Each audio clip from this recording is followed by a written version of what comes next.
See, dirt is necessary for growth and development. Dirt builds character. Dirt gives you the push-through factor. Dirt makes you come with it when you don't feel like coming with it no more. And you get dirt in a lot of different ways. All of y'all that had dirt thrown on you. And dirt ain't always what you want. It's somebody talking about you down on your job. It's somebody accusing you of something that you didn't do. It's somebody telling you you ain't gonna make it. It's somebody sharing information about you that ain't true. That everybody get dirt put on. But see, when you're getting put under that stress, please know God is always with you. Pain isn't always bad. Sometimes it's good. Because you remember that pain and that hurt, and it pushes you to be great. There's times where you think, is there anything that can justify as to why I'm always going through something hard? Sometimes nothing ever makes sense that you're going through. I'm going through hurt. I'm going through pain. There's death in my family. There's sickness everywhere. But I tell you what, you can't throw in the towel. You can't give up. It just means it's time for you to fight harder. It's time for you to stand tall. Lift your head to the sky and say, I will overcome this. I will fight back. There's always something good that can come from bad. Why would you live a life with a negative mindset, with a negative attitude, when this life is great and you can become someone great just by the way you think, act, or react to things that happen to you? Everybody fundamentally has the same reality that you have, but we all don't react the same to things that happen to us. Deep down inside, there's greatness in each and every one of us. It depends on you if you find that greatness. But I tell you what, it's inside of you, and it's burning to come out.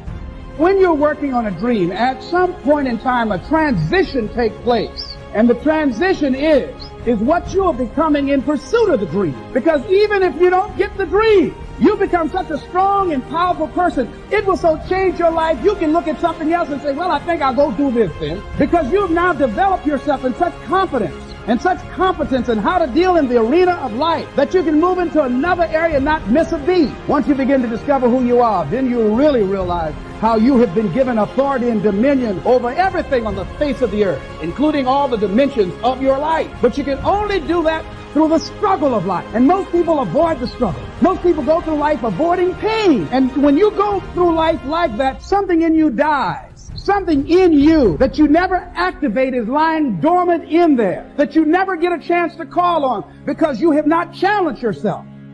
Every value in life must be paid for. And those that pay are the ones that get it. It says those that give, receive. Someone says, I wish to receive, I wish to receive. You don't have to concentrate on receiving. Just become a good giver. It says those that search will find. Someone says, well, I need to find some good ideas to help change my life for the future. Then to find good ideas, that doesn't come because you need them, because it comes because you search for them. If you want good ideas, you got to go after them. You got to go to the class, you got to go to the workshop, you got to go to the training, go to the book, right? You got to go to the journal, right? Go where good ideas are being taught, go searching, go looking, because good ideas are not going to be wasted on those that are not seeking, searching, well prepared. So, prepare yourself to be ready for fortune when it comes, to be ready for challenge when it comes, to be ready for opportunity when it comes.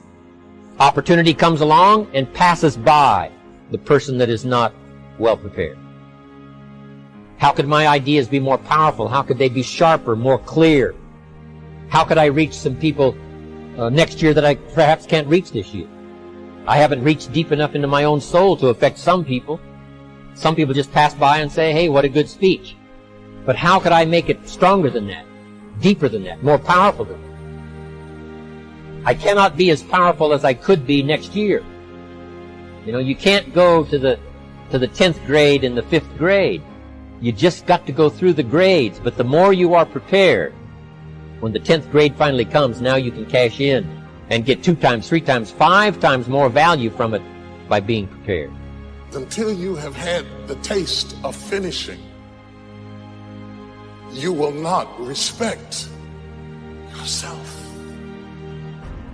Until something is done, come hell or high water, tears and struggles and pain, and you go through it anyway, and you continue to fight on no matter the circumstances, after a while, something begins to wither inside of you. You're going to have such a period in your life where it seems like it's not working.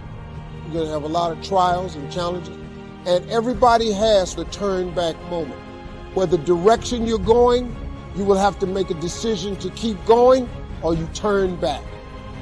And what we have got to do is know there's a power in you that regardless of what happens to you, you can stand up inside of yourself. I think that's what the poet meant when he says, out of the night that covers me, black as a pit from pole to pole, I thank whatever gods there may be for my unconquerable soul. You have an unconquerable soul. See, some people quit because things are out of control. The moment you get in something where you don't get your way, or it's bad conditions or bad circumstances, the first thing the immature mind says is, this is ridiculous, I quit. I never will forget it. I had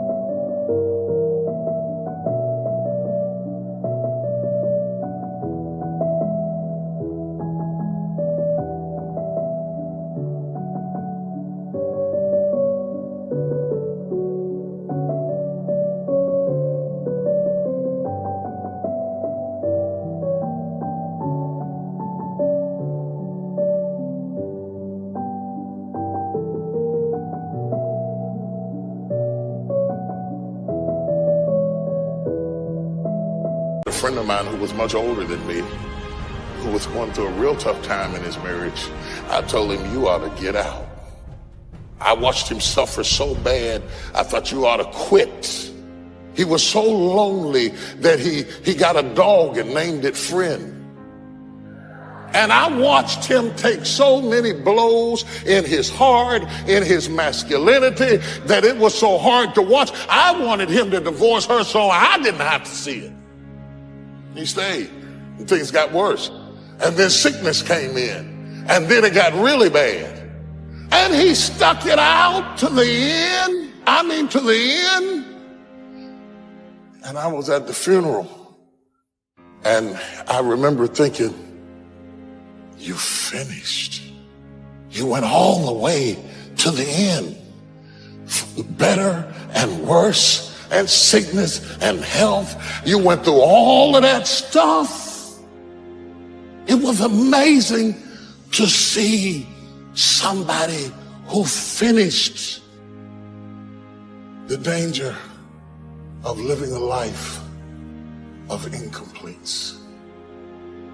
Nobody can count on you to stay. Forget winning. To stay. You don't have to be a superhero. To stick it out. To endure. They used to come in my office and say, I'm leaving him because he's beating me. I'm leaving him because he's homicidal. Now they come in my office, they say, I'm leaving because I'm not happy. Who told you you was gonna be happy?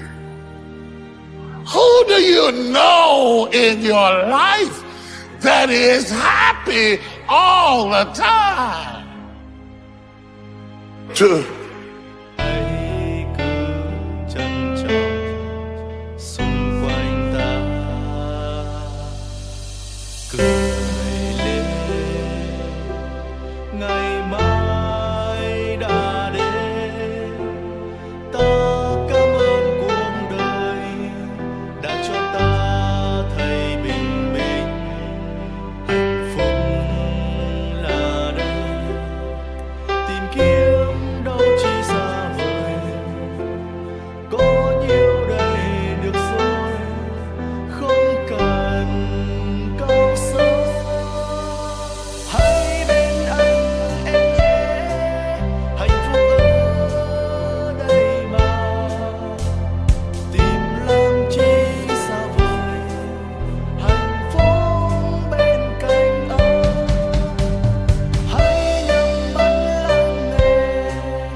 person who keeps quitting, you have to live with that infection that you carry, that propensity to never finish.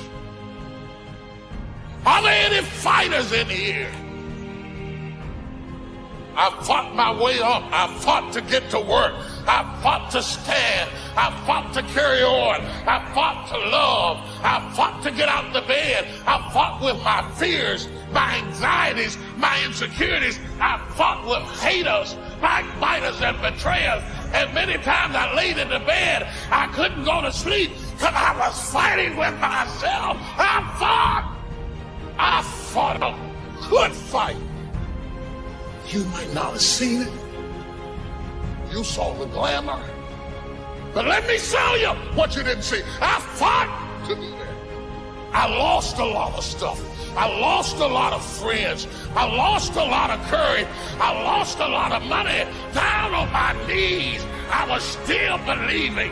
Lonely, I was believing. Betrayed, I was. Touch 3 people, tell them, keep the faith, keep the faith. If you lose a job, keep the faith. If you bury your child, keep the faith. If you have to move in with your mama, keep the faith. If you have to catch the bus, keep the faith. If you get sick, keep the faith.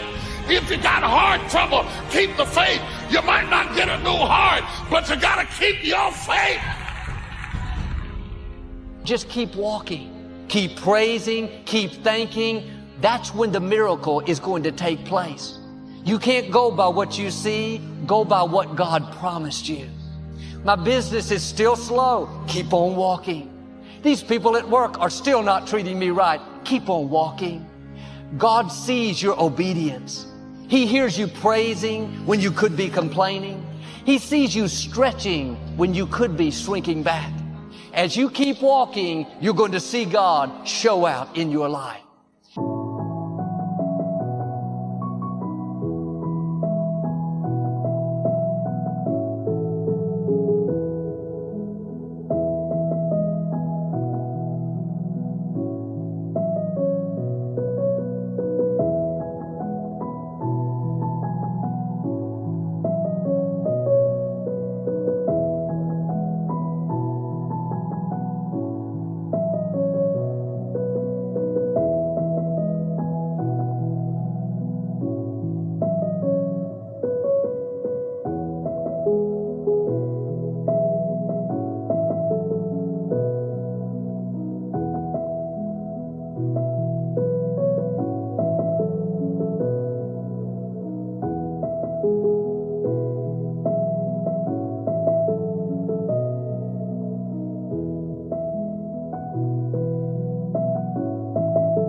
When you prove to God that you're going to do the right thing even when it's hard, then you're going to see God do awesome things in your life.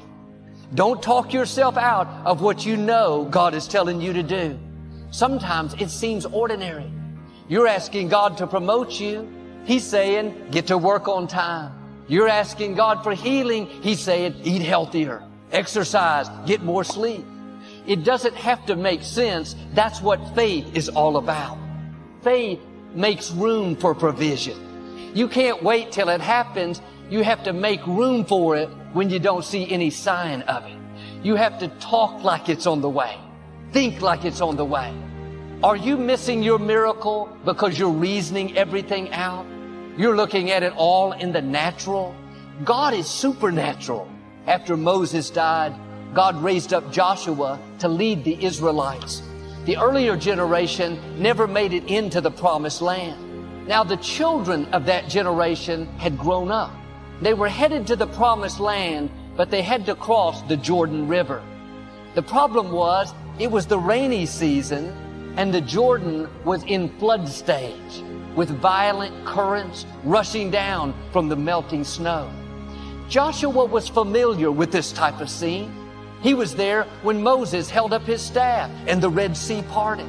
When these 2 million people came to the Jordan River and saw how swollen it was, they didn't want to have anything to do with it. I can imagine Joshua did like his mentor Moses. He held up his rod and said, Lord, please let these waters part. But nothing happened. God promised Joshua, as I was with Moses, I will be with you. He didn't say, I'm going to do for you everything I did for Moses. There's a distinct calling on your life.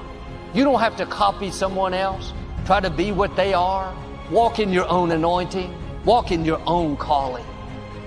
Joshua had to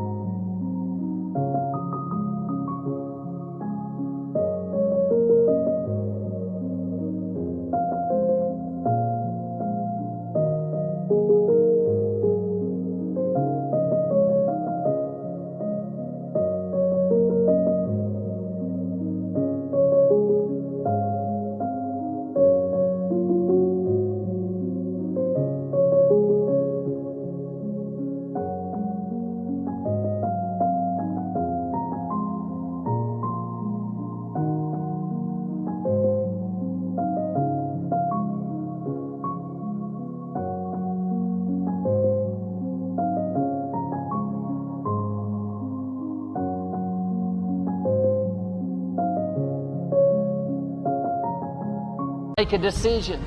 Are we going to turn around and go back, or are we going to keep walking? Joshua's attitude was, we've come too far to stop now. Instead of turning back, he told all the people, let's keep walking. I can hear them say, excuse me, Joshua, do you not see there's a violent, raging river? There's nowhere to go? Joshua acted like he didn't hear them. There will always be people that try to convince you to turn back. You have to do like Joshua and have a made-up mind. I'm going to keep walking. I'm going to become all I was created to be. They looked back at Joshua one last time, thinking surely he's going to retreat now. Joshua answered with 3 simple words, keep on walking. The scripture says, when their feet got wet, suddenly the waters begin to push back. Miracles happen when there's obedience. God doesn't give us all the details. May not happen like you've seen happen with your family. Like Joshua, every circumstance may say, it's not going to turn around. Go back. You'll never get well. It would have happened by now. Don't believe those lies. Keep walking.